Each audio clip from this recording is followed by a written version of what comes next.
Thank you. Thank you. Thank you all very much. Ladies and gentlemen, we did it. We won the election, but we did more than that. We sent a message to Joe Biden that enough is enough. We want our country back. I am humbled by your support, and I am honored by your votes, and I promise you this, I'll be much more than a senator from Missouri.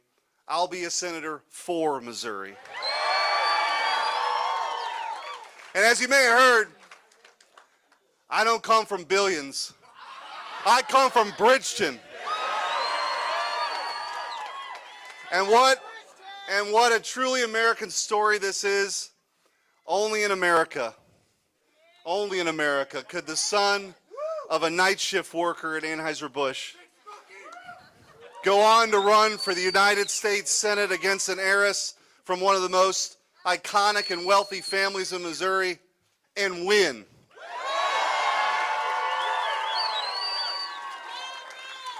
Earlier tonight, I received a very kind and gracious phone call from Miss Valentine. I want to thank her tonight for running a tough and spirited campaign.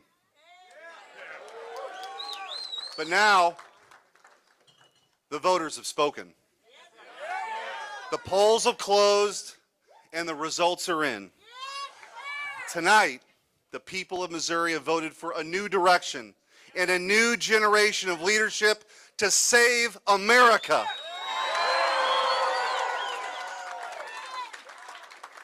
The election was never about me, and tonight isn't about me either. It's about you. Each and every one of you, even the folks watching on TV and the folks who aren't watching on TV. It's about your families and your jobs and your dreams and the future of this great country.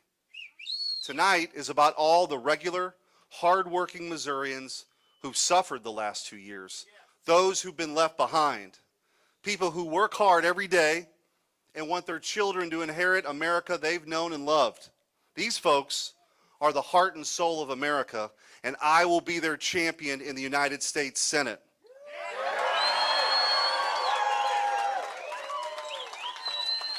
I want to thank every Missourian who voted in this election, and I want especially those who voted for me. But for those who didn't, let me say this. I hope to earn your trust in the Senate because I intend to be a senator for all Missourians.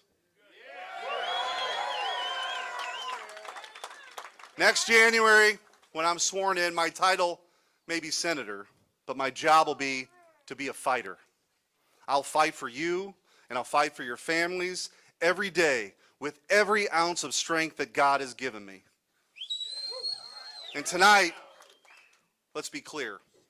The Biden administration's unchecked assault on our jobs, on our families, on our liberties, on our values must end. And a new era of fighting back and speaking out for the rights of parents and small business owners and working families is just beginning. And as we begin this new era, I do it armed with the greatest blessing God could ever give anyone, the unconditional love of my family.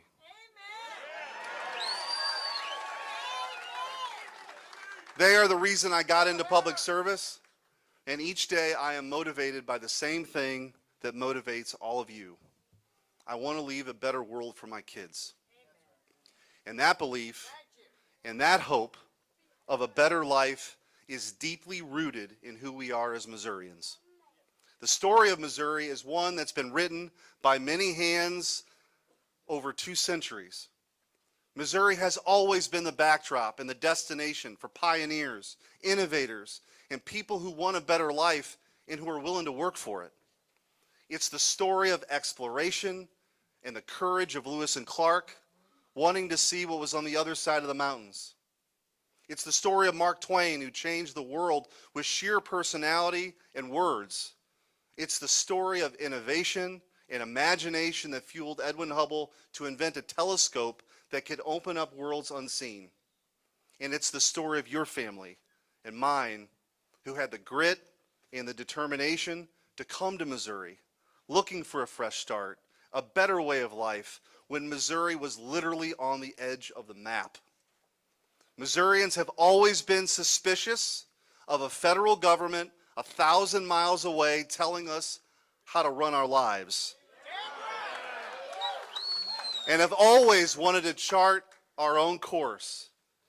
And that still rings true today in cities named Independence and Liberty, in towns called Freedom and Defiance, and everywhere else in between.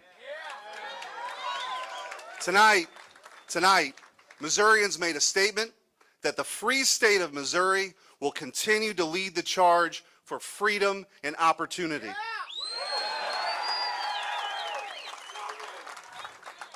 Like so many Missourians I've visited on the campaign trail, I believe in America.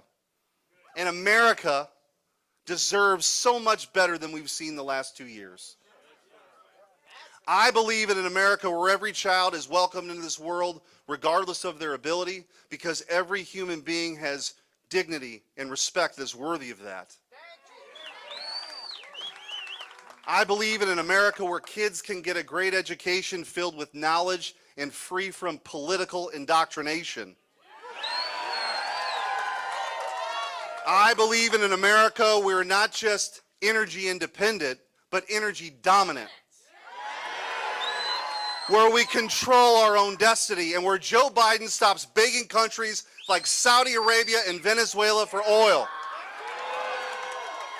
I believe in an America that ends reckless spending and stops mortgaging our future on the backs of our kids and our grandkids. I believe in an America where families can find good jobs and good pay right here in the Show Me State and not have to lose their hard-earned money to high inflation and higher taxes.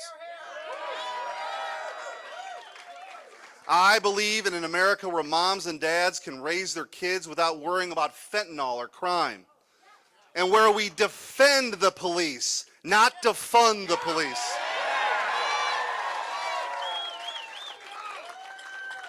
And I believe in an America where government policies don't get in the way of people going as far and as fast as their dreams will take them, where anyone can achieve anything. And yes, I believe in an America where we remember that our greatness is not found in government, but in our people. And finally, let me say this to the people of Missouri, that I believe in our great state. I've seen what it can offer to just a kid from Bridgeton. There's a hell of a lot of common sense here in so-called flyover country. And I can promise you one thing: we're going to shake things up in Washington.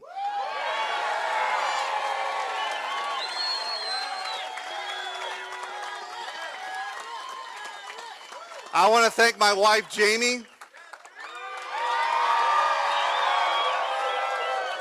for her endless love and support. We were actually in this tunnel. We've been married for 23 years. 23 years. We met in college and we were in this tunnel, and I said, Jamie, can you believe this? Did you ever in your wildest dreams imagine we'd be on this stage? And she said, Eric, you've never been in my wildest dreams. Yeah.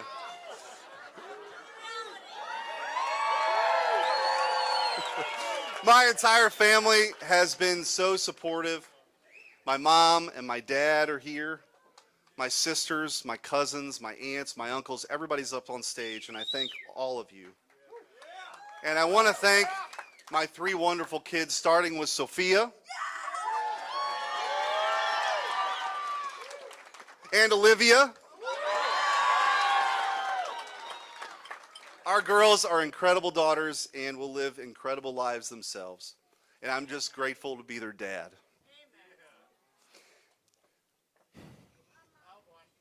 Stephen is here too. Stephen's here. And I know many of you know Stephen is a special blessing. Stephen was born with a rare genetic condition and has epilepsies on the autism spectrum. and is nonverbal. And I thank God every day for his life. It'll never be typical, but it'll always be special. And even though Stephen is nonverbal and has no words, anybody who's ever met this kid has been inspired by him, and I know that I have.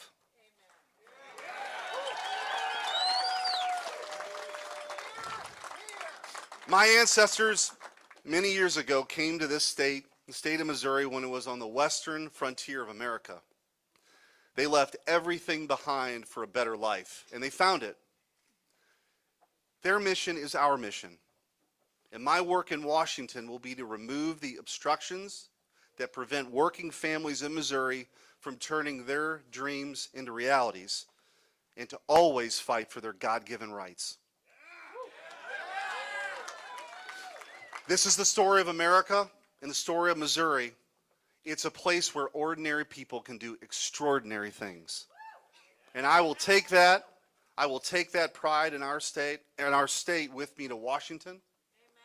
And I will never forget the message sent tonight by the voters of the great state of Missouri that we're not giving up on America.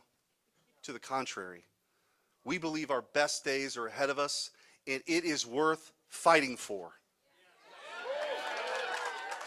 Ladies and gentlemen, tonight is not the end. Tonight is just the beginning. And it will take all of us working together to make that happen. As your next United States Senator, I will fight every day for a brighter future and a better America for every Missourian from every part of our great state. Thank you. God bless you. God bless Missouri. And God bless the United States of America. Let's go! Thank you.